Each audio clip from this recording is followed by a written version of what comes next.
السلام عليكم ورحمة الله وبركاته. ازيكم حبايبي؟ عاملين ايه؟ يا رب تكونوا بخير. اللهم صل وسلم وبارك على سيدنا محمد وعلى اله واصحابه اجمعين. النهارده يا بنات هنعمل القرنبيط بطريقة سهلة وبسيطة، ومش هيشرب زيت معانا كتير ولا هناخد بيض، هي بيضة واحدة بإذن الله. اول حاجة هنمسك القرنبيط بتاعنا نغسله تحت المية، وبعدين هنجيب حلة نحط فيها معلقة ملح ورشة من الكمون، ونبدأ ننزل بالقرنبيط. احنا هنقطعه كل زهرة لوحدها كده بس تكون كبيرة شوية. هتعدي 10 دقايق من وقت الغليان وهتنزليه من على النار. هتلاقيه استوى بقى زي الفل. في قرنبيط بيغيب في السوا وفي قرنبيط ما بياخدش سوا. ما شاء الله تبارك الله، القرنبيط بتاعي اخد 10 دقايق بس بالظبط، ونزلته من على النار تحت المية بتاعة الحنفية. او ممكن تملي بولة وتطلعي القرنبيط من المية المغلية تحطيه في البولة اللي فيها مية، بس انا حطيته على طول تحت المية. تعرفي القرنبيط بتاعك استوى لما تنزلي الشوكة كده وتلاقيها نزلت بكل سهولة.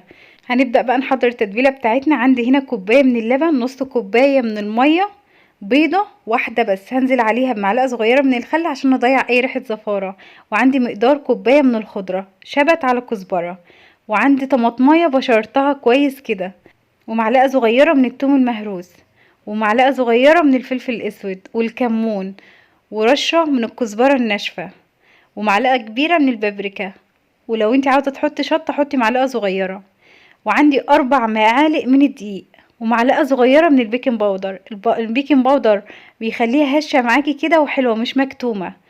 هتعرفي ان قوام العجينة بتاعك بقى مظبوط. هنقلب الخليط الاول، وبعدين هتجيبي معلقة عادية كده، وبعدين هتعملي شرطة. لو لقيت الشرطتين متجمعوش على بعض كده قوام العجينة بتاعك مظبوط. قوامها بيبقى عامل زي قوام عجينة الكريب كده. تمام. ما شاء الله تبارك الله، ريحتها بتبقى تحفة. دي الخطوة اللي بقولك عليها. هتجيبي المعلقة وتعملي شرطة بايدك كده، لو الشرطتين متجمعوش على بعض كده يبقى الخليط بتاعك مظبوط. هبدأ بقى اجيب القرنبيط، كل زهرة هشيلها لوحدها، هقطعها كده. احنا عايزين نقطعها صغير، يعني ما تقطعهاش بالسكينة، انا عايزة كل زهرة بتاعة القرنبيط لوحدها كده. بعد ما هخلصهم هجيب كمية القرنبيط وابدأ اللي انا اقلبها في الخليط السوائل اللي احنا عاملينه، ومعاهم معلقة زيت واحدة بس. تمام. هجيب الصينيه بقى اللي انا هعمل فيها اديلها دهنه زيت. هتجيبي اي صينيه هتبداي تسوي فيها القرنبيط تدينيها معلقه زيت. انا هسوي في الصينيه دي، انا بحبها في تسويه الصواني بتبقى حلوه، بتحمر الصينيه من تحت ومن فوق. هبدا بقى اللي انا افردها كويس وادخلها الفرن على 200 على الشبكه الوسطانيه.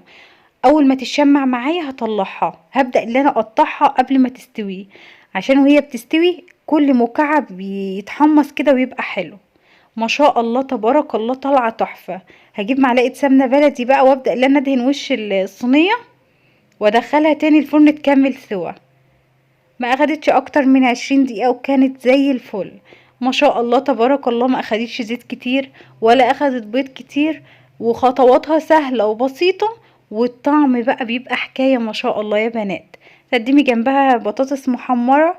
ما شاء الله، وجبه كامله متكامله.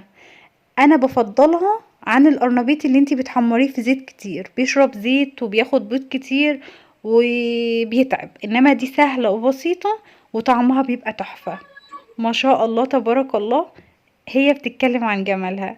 جربوها يا بنات بنفس الطريقة ونفس الخطوات، هتعجبكم بإذن الله.